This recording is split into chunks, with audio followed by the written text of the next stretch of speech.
Karnataka deputy CM DK Shivakumar Karnataka అసెంబ్లీలో RSS గీతాన్ని ఆలపించారు sir. దీంతో శివకుమార్ రాజకీయ ప్రయాణం ఎటు అనే చర్చ పెద్ద ఎత్తున జరుగుతోంది. ఒకసారి కర్ణాటక అసెంబ్లీలో డికే శివకుమార్ ಪರಮೇಶ್ವರ್ ಗರಡಿಲಾರು ಬೆಳೆದಿದ್ದೀನಿ ನಾನು ಸ್ವಲ್ಪ ಇಲ್ಲ RSS ಚಡ್ಡಿ ಹಾಕಿದ್ದೀನಿ ಅಂದ್ರಲ್ಲ ಒಂದ್ಸರಿ. ನಮಸ್ತೆ ಸದಾ ವತ್ಸಲೆ ಮಾತೃಭೂಮಿ ಅಧ್ಯಕ್ಷ ಹಿಂದೂ ಭೂಮಿ ಸುಗಮ್ ವರ್ಧಿತೋಹಂ ಮಹಾಮಂಗಲೆ ನಾವೆಲ್ಲ ಕಡಪಿಂದ ತೆಗೆದಾಕಿಸ್ಬೇಡ್ರಿ, ಚರ್ಚೆ ಬೇಡ. ಅದನ್ನ నమస్తే సదా వత్సలే మాతృభూమి ఆర్ఎస్ఎస్ వాళ్ళు పాడతారు, బీజేపీ వాళ్ళు పాడొచ్చు, కానీ కాంగ్రెస్ నాయకుడు పాడడం ఏంటి సార్? ఏంటి ఎటువైపు వెళుతుంది? అది దానికి రకరకాల ఇంటర్ప్రిటేషన్స్ ఉన్నాయి. ఒకటి, ఒక శాసనసభలో ఆయనను leader of the opposition BJP నాయకుడు, మీరు గతంలో ఆర్ఎస్ఎస్ శాఖలో పనిచేశారు అంటే ఆర్ఎస్ఎస్ ఇప్పుడు వాళ్ళ మారింది. ఒకప్పుడు నిక్కర్ మీద ఆర్ఎస్ఎస్ శాఖకు వెళ్ళేవారు, ఉదయాన్నే నిక్కర్ మీద వెళ్ళేవారు. అందుకే ఆర్ఎస్ఎస్ ఆ ప్రస్తావన ఇది, మీరు కూడా గతంలో ఆర్ఎస్ఎస్ నిక్కర్ మీద వెళ్ళారు కదా అని. డికే శివకుమార్ స్కూల్ స్టూడెంట్గా ఉన్న రోజుల్లో ఆర్ఎస్ఎస్ శాఖకు హాజరయ్యాడని ఆయన చెప్పారు. ఇలా చాలామంది నాయకులు ఉన్నారు, అనేక పార్టీల్లో విద్యార్థి దశలో చిన్నప్పుడు ఉండి తర్వాత అనేక పార్టీల్లో చేరిన వాళ్ళు ఉన్నారు, అటు ఇటు ఉన్నారు.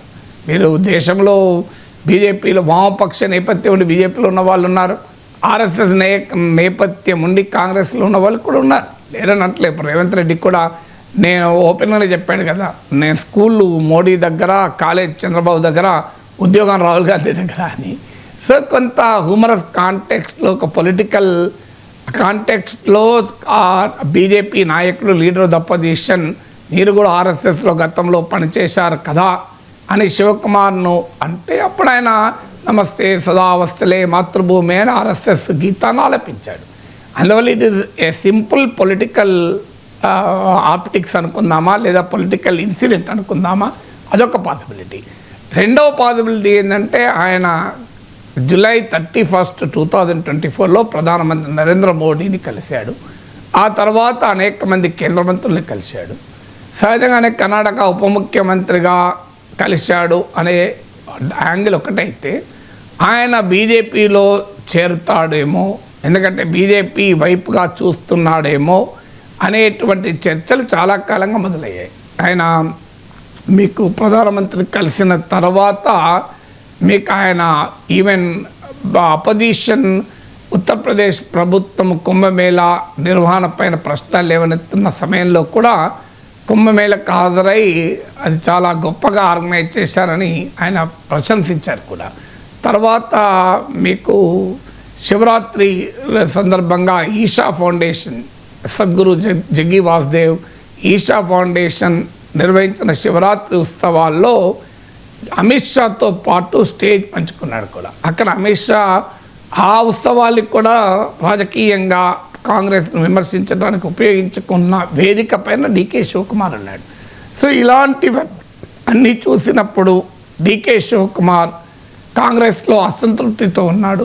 ఎందుకంటే ఒక వార్త ఏంటంటే, కర్ణాటక ముఖ్యమంత్రి పదవికి సిద్ధరామయ్య శివకుమార్లో పోటీ పడ్డప్పుడు ఒక అగ్రిమెంట్ అధిష్టానం వద్ద కుదిరింది. ఒక 2.5 years సిద్ధరామయ్య ముఖ్యమంత్రిగా ముందుంటాడు, ఎందుకంటే తర్వాత ఆయన రిటైర్ అవుతారు. సో ఆ ప్లేస్లో శివకుమార్ వస్తాడు అన్నది, అలాంటి అగ్రిమెంట్ ఉంది అని డికే శివకుమార్ మద్దతుదారులు చెప్తూ ఉంటారు. అలాంటి అగ్రిమెంట్ ఏది లేదు అని సిద్ధరామయ్య వర్గం చెప్తూ ఉంటుంది. అధిష్టానమైతే ఇలాంటి అగ్రిమెంట్ ఉన్నదా లేదా స్పష్టత ఇవ్వదు.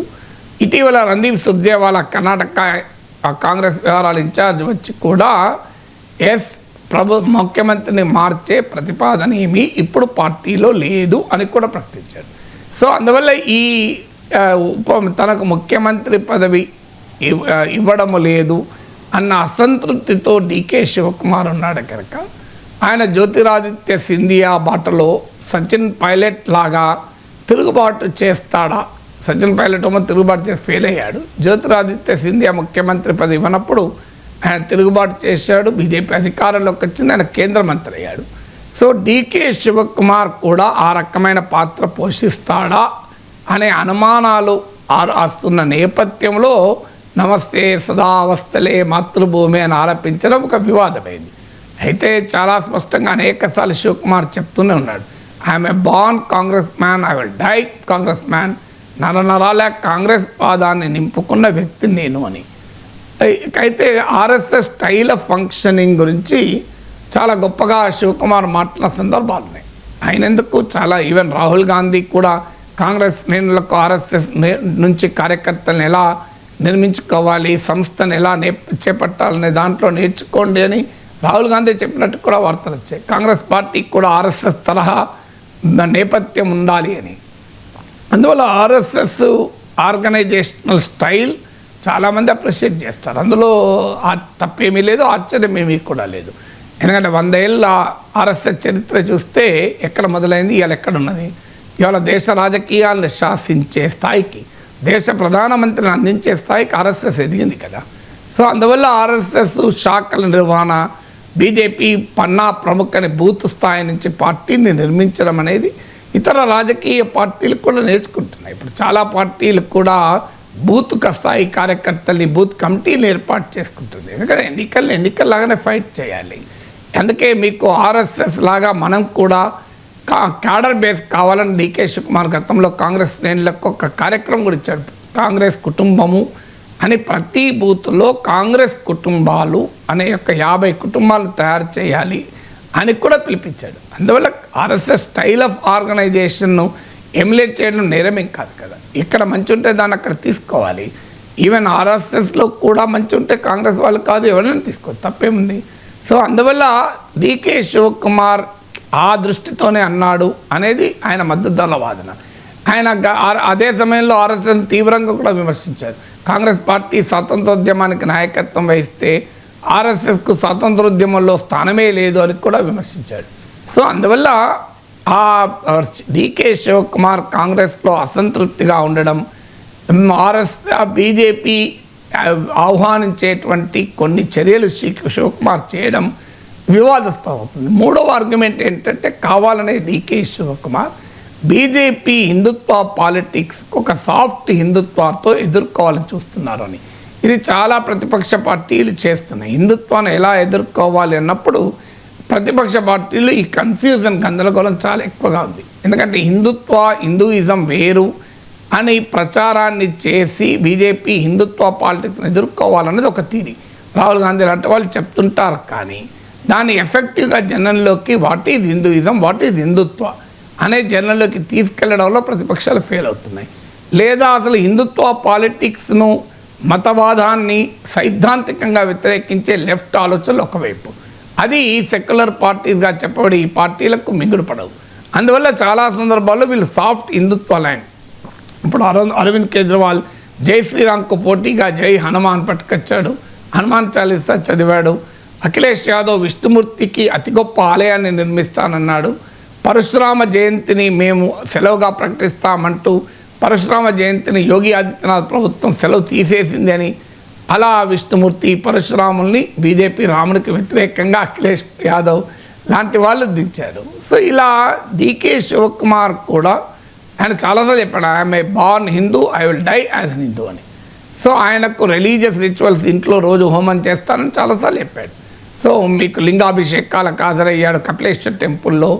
ఇలా తమిళనాడులో కూడా అనేక రకాల మతపరమైన కార్యక్రమాలకు హాజరవుతుంటాడు. ఇప్పుడు మతం నమ్మడం వేరు, మత ఉన్మాదాన్ని వ్యతిరేకించారు. ఇప్పుడు కేసీఆర్ చండీ యాగాలు, ఎన్ని యాగాలు చేశారు. అందువల్ల సో ఇది సాఫ్ట్ హిందుత్వ పాలిటిక్స్లో భాగము. శివకుమార్ అనేక బీజేపీ అపోజ్ చేసే సెక్యులర్ పార్టీస్ అనుసరించే వైఖరిలో భాగమని కూడా ఒక వాదన.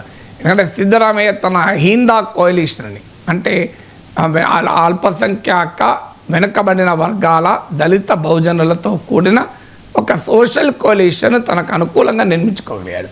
బీజేపీ యడియూరప్పనేమో లింగాయత్ కాస్ట్ ఆధారంగా, దేవగౌడలోమో ఒక్కలిగా కాస్ట్ ఆధారంగా తమ పొలిటికల్ సోషల్ బేస్ నిర్మించుకుంటే, వీటికి కౌంటర్గా సిద్ధరామయ్య గతంలో ముఖ్యమంత్రిగా ఉన్న సమయంలోనే ఈ అహిందా బేస్ నిర్మించుకున్నాడు. అది కన్నడ యాక్ట్లోని కన్నడ అబ్రివేషన్ అహిందా అని. డీకే శివకుమార్ తనకంటూ ఒక బేస్, కాంగ్రెస్ శ్రేణులు, కాంగ్రెస్ నిర్మాణం తప్ప తనకంటూ ఒక సోషల్ పొలిటికల్ బేస్ నిర్మించుకునే క్రమంలో సాఫ్ట్ హిందుత్వ లైన్ ఫాలో అవుతున్నాడు అనేది ఒక వాదన. But nobody knows what will happen. So రాజకీయాల్లో ఎప్పుడేం జరుగుతుందో ఎవరూ చెప్పలేం కదా.